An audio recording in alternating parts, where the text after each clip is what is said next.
میری فیملی دادا اور سارے ہم بیسکلی فوجی ہیں، اور میرا آرمی سے ظاہر ہے میرا خاندان ہے. میرے سسر بھی فوجی ہیں، دادا بھی، ان کے بھائی چاروں وہ بھی فوجی، مطلب فوجی فیملی ہے. پھر میری سر سید میں نے صدر سر سید میں جہاں میں ایم این اے ہوں، وہاں پہ میں نے اپنی ایجوکیشن گریجویشن کی، اور وہاں بھی تقریباً آپ کو پتہ ہے 90% وہ آتے ہیں جو فوجیوں کے بیٹے ہیں، وہ فوج میں ہیں سارے، میرے متعلق واسطہ بھی ہے. میں اس کے باوجود، ساری ان چیزوں کے باوجود ظاہر ہے ہم چلتے رہے. لیکن یہ 9 مئی والا جو واقعہ ہوا ہے اس نے ہمیں بڑا، مجھے ذاتی طور پہ پرٹرب کیا ہے، بڑا تکلیف دہ والا تھا، کیونکہ سارے جب آپ کے اپنے گھر کے لوگ، آپ کے دوست، اس ایک عظیم آدمی ہے جس میں بلکہ یہاں مینشن کر دوں کہ میرے دادا کے چھوٹے بھائی 1935 میں پری پارٹیشن وہ ہی گاٹ سارڈ آف آنر اور گولڈ میڈل بفور پارٹیشن، اور only Muslim to get sword of honour there. تو یہ میرے لیے آنر ہے کہ میں اس فوج سے بڑی کلوزلی افیلیٹڈ بھی ہوں. تو میں یہ جب واقعات ہوئے ہیں، دیکھیں کچھ بھی کر لیں، یہ جو سیاست میں پارٹیز آتی ہیں، ہم نے جب شروع کیا تو یہ سیاسی سفر تھا. یہ سیاست تھی ان لوگوں کے خلاف جو ہم سمجھتے تھے کہ وہ ظاہر ہے کہ ایک ایسے سلسلے پہ جا رہے ہیں آگے، کرپشن تھا یا باقی معاملات تھے یا جو بھی تھا. میرا آپ نے کبھی اسٹیٹمنٹ نہیں سنی ہوگی کہ میں نے 27 ایئرز میں کبھی بھی اپنے فوج پاکستان یا کسی بھی ادارے کے بارے میں کوئی مجھے دکھا دے، یہ ابھی کوئی ایبرپٹ چیز نہیں ہے. میں نے 27 سال میں کوئی ایسی اسٹیٹمنٹ آج تک نہیں دی، اور میں بڑی کانفیڈنٹلی یہ بات کر رہا ہوں، کیونکہ میرا بلیف ہے کہ ہمارے ادارے، ہم ان کو دیکھتے ہیں، ان کے میں نے اپنے دوستوں کو بھی دیکھا ہے جو شہید ہوئے، ان کی فیملیز کو بھی دیکھا، تو میں نے کلوزلی کنیکٹڈ. تو یہ چیز جب یہ واقعہ ہوا تو we have to rethink کہ کیا ہم سیاست اس لیے کر رہے ہیں کہ ہم نے اب اداروں کو بھی بیچ میں انوالو کر لینا ہے، اب سارا نظام کو انوالو کر لینا ہے. میں یہ نہیں مانتا. میں خان صاحب کے حوالے سے کوئی بات نہیں کروں گا، لیکن جنرلی کیونکہ میں نارتھ پنجاب کا پریزیڈنٹ بھی ہوں، میں تقریباً 1.5 مہینے سے گیا بھی نہیں. مطلب میں لاہور بھی میں نے کوئی میٹنگز نہیں اٹینڈ کی، کیونکہ میری رائے کچھ اور ہے. میری رائے بڑی سادی ہے کہ ہمیں جدوجہد کرنی چاہیے اپنی فیلڈ میں، دیٹ از سیاست. سیاسی لوگوں کے خلاف آپ نے لے کے آنا ہے. جب ادارے انوالو ہو جائیں گے، دیکھیں عرب سپرنگ بھی آیا نا، تو سب سے پہلے افواج جو وہاں کی افواج تھیں ان کو ہٹ کیا گیا. یہ خطرناک کام ہے. ہماری بقا، پاکستان کی بقا جو ہے اللہ کے بعد، جو وہ جوان، وہ نوجوان، وہ آفیسرز جو کھڑے ہو کے اپنی جانوں کے نذرانے پیش کرتے ہیں سرحد پہ، ابھی بھی آپ کی سرحد میں ابھی بھی روزانہ 3 سے 4 شہادتیں ہوتی ہیں. میں بھی تھوڑا میں زیادہ کروں لیکن ہو رہی ہیں. اور کون لوگ ہیں وہ، کون سا آپ سے اربوں روپے لیتے ہیں؟ کوئی 9 اذان ہو رہی ہے، میں 1 منٹ اگر اجازت دیں تو میں اس کو ڈسکنٹینیو چلا دوں، پھر کر دوں. جی جی جی، پی ٹی وی اچھا ہے، میں نے دیکھا نہیں.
جی ہاں، میں ذکر یہی کر رہا تھا کہ یہ جو 9 مئی کا واقعہ ہوا، اس میں آپ اگر دیکھیں گے میری فوٹیج بھی ہوگی کہ ہم وہاں گئے تھے چیئرمین صاحب سے ملنے، لیکن وہ ظاہر اندر نہیں جانے دیا، تو وہاں بھی میں نے یہ ساری اسٹیٹمنٹ دی ہوئی. دیکھیں یہ میں بات کر رہا تھا، یہ جو عرب اسپرنگ ہوا اور یہاں پہ بہت سارے مشکلات آئیں. ہم ادارے ایک اسٹیٹ کا حصہ ہیں جو پرمننٹ ہوتے ہیں. جو پارٹیز ہیں اوبویسلی وہ آپ پارٹیز آتی بھی ہیں جاتی بھی ہیں، پبلک اوپینین پہ آتی ہیں، پبلک اوپینین پہ جاتی ہیں. ہمیں موٹیویشن جو ہوتی ہے پبلک اوپینین سے لینی چاہیے، رادر دین ہم ایک کوئی بڑا چیز کریٹ کر دیں، کوئی بڑا مانسٹر کریٹ کر دیں کہ ہمیں پرابلم آ جائے. اداروں کے بغیر خود خان صاحب کہتے ہیں کہ ادارے امپورٹنٹ ہیں، اور ظاہر ہیں امپورٹنٹ. تو ابھی جو ریسنٹلی میاں والی میں، حالانکہ میاں والی میں بھی انہوں نے میرا نام ڈال دیا ہے، اور میاں والی کے وہ جو 2 واقعات ہوئے ہیں، اس کے بعد وہ ادھر باقی جتنی بھی دہشت گردی کے پرچے ہیں وہ بھی میرے پہ ہی ہوئے ہیں. یہاں پر البتہ دے ہیو بین کائنڈ، وہ نہیں ہوا، لیکن کہنے کا مقصد ہے وہ جنرلی سو کہ جی ایچ کو والا واقعہ جو ہوا ہے، اور جو لاہور کے کور کمانڈر کا واقعہ ہوا ہے، جہاں جہاں بھی ہوئے ہیں، جہاں جہاں بھی اسٹیٹ کی بلڈنگز ہیں، چاہے وہ آرمی سے ریلیٹڈ ہیں، چاہے وہ عدلیہ سے ریلیٹڈ ہیں، یا پاکستان کا ٹائٹل جن کے ساتھ ہے، چاہے وہ P I A Pakistan railway, whatever it is, we need to focus کہ ہمارا جو ڈومین ہے وہ سیاست ہے، ہمیں اس کے اندر رہ کر اپنی سیاست کو کرنا چاہیے. یہ میں سمجھتا ہوں کہ بہت ہی انفارچونیٹ اور بہت ہی تکلیف دہ اور ہولناک چیز تھی. اس سے لوگوں کے جو ینگسٹرز ہیں پختہ ذہن نہیں ہوتے، وہ یہ چیز پھر ریپیٹڈلی ہوتی ہے. اور پاکستان دیکھیں آلریڈی بڑی کرائسس میں، thanks to P D M غالباً ان کی مہربانیاں بھی اکنامک فرنٹ پہ دیکھ لیں آپ کہ کیا ہوا. اور ابھی ملک ابھی اس کے بعد اگر یہ بھی ہو رہا ہے، بارڈر پہ بھی اگر اتنی ہی لڑائی ہے اور خدا نخواستہ اندرون بھی ایسی لڑائی ہے، تو کون سیف ہے؟ ہم مشکل وقت میں تو یہ ایکسپیکٹ کر رہے ہوتے ہیں نا کہ ادارے جو ایک ایکوپڈ ہیں، جو ان چیزوں کو ہمیشہ انہوں نے پاکستان میں انہوں نے اپنا رول ادا کیا ہے. ایون سو مچ سو کہ جب زلزلے آتے ہیں یا ایون ڈیمز بنتے ہیں یا جو بھی بڑے بڑے چیزیں ہیں، ان میں ان کی پراپر انوالومنٹ ہوتی ہے. وہ اس میں باقاعدہ سپاہی بیچارے ہمارے آفیسر سپاہی جا کے ادھر کنٹریبیوٹ کرتے ہیں. تو لہٰذا میں فرینکلی جو میری فیلنگز ہیں میں شاید ایکسپریس بھی نہ کر سکوں، کہ ایک انتہائی ڈس اپوائنٹمنٹ ہے کہ میں نے جس سفر پہ 27 سال اپنے مکمل کیے، وہ ابرپٹلی یہ واقعات ہونے تھے، یہ معاملات ہونے تھے. اور مجھے سیاست سے، میں پی ٹی آئی کی بات نہیں کر رہا، میں سیاست کی بات کر رہا ہوں. مجھے سیاست سے دستبردار ہونا پڑ رہا ہے، کیونکہ میں اس قسم کی سیاست کا حصہ نہیں بن سکتا کہ کل خدا نہ خواستہ پاکستان پہ کوئی آنچ ہے تو اس میں بھی اس لسٹ میں ہوں. I don't like that. میں بلیو کرتا ہوں اس پہ، بلکہ for sure I know it الحمدللہ کہ پاکستان کا سروائیول اس کے ادارے ہیں، ان کو مزید بہتر ہونا چاہیے.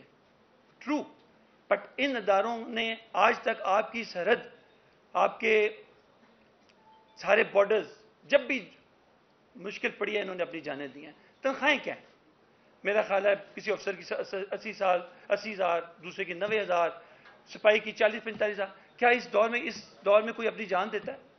اس دور میں اتنے پیسوں کے لیے کوئی وہاں کام کرتا ہے؟ ہم ڈسکریج کر رہے ہیں ان کو، یہ ان کو ڈسکریج کرنا ہے.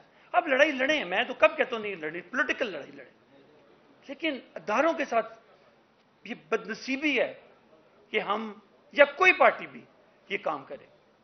وہ آپریٹ کرتے ہیں، ان کا ایک پروسیجر ہے، ایک طریقہ کار ہے، اور وائلیشن میں سمجھتا ہوں کہ یہ ملک کی سالمیت پر، ملک کی بقا پر حملہ ہے.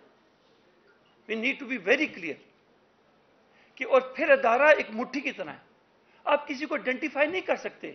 ہم بھی چاہتے ہیں کہ پولیٹیکل پارٹیز ادارہ بنے، لیکن انفارچونیٹلی کوئی بھی پولیٹیکل پارٹی ادارہ نہیں. میں بھی 27 سال رہا ہوں، کوئی کہ پولیٹیکل پارٹی یہ ادارہ بنا دیا ہے، سسٹم ہے، الیکشن ہوں گے، فلاں آئے گا، ایسا کہیں بھی نہیں ہے. ادارے بنائیں تو اداروں کی قدر سمجھ آئے گی. ادارے ہوتے ہیں جہاں پہ سب جنہوں نے اپنا وقت دیا ہوتا ہے سب ایکولی ان کی ویلیو ہوتی ہے. اس لیے میں آج آپ لوگوں کے سامنے آپ کی سامنے یہ کہنا چاہتا ہوں کہ جی میں پی ٹی آئی سے اس کی ممبرشپ سے بیسک ممبرشپ سے اور اس جو عہدے میرے پاس ہیں ان کو مینشن کرنا ضروری نہیں ہے اس سے میں دستبردار ہوتا ہوں. اور میں نے اور سیاست ایز اے ہول یہ میرا کپ آف ٹی نہیں ہے. میں نے ریئلائز کیا it's not my cup of tea کہ میں سیاست کروں کیونکہ کوئی ایسی مجھے بظاہر میں نہیں کہتا کہ ہوگا جماعتوں میں کچھ لیکن میں سمجھتا ہوں کہ اتنے لمبے سفر کے بعد اگر میں اس نتیجے پہ پڑھوں تو مجھے اس کو مجھے فرملی اس کے اوپر کھڑا ہونا چاہیے. اور انشاءاللہ تعالیٰ میں بالکل یقین سے یہ کہہ رہا ہوں کہ میں انشاءاللہ یہ سیاست جو ہے نہیں کرنی. اور انشاءاللہ جہاں تک پاکستان کی بات ہے جب خان صاحب میرے گھر آئے 96 میں تو میں پریکٹسنگ لائر تھا. میں نے اپنی پریکٹس چھوڑ دی تھی. امید کرتا ہوں کہ میں اپنی ٹیم کے ساتھ جو خدمت کر سکا جو ہیومن رائٹس کے حوالے سے جو بھی لوگوں کی خدمت ہو سکی وہ کروں گا اپنی کیپیسٹی میں.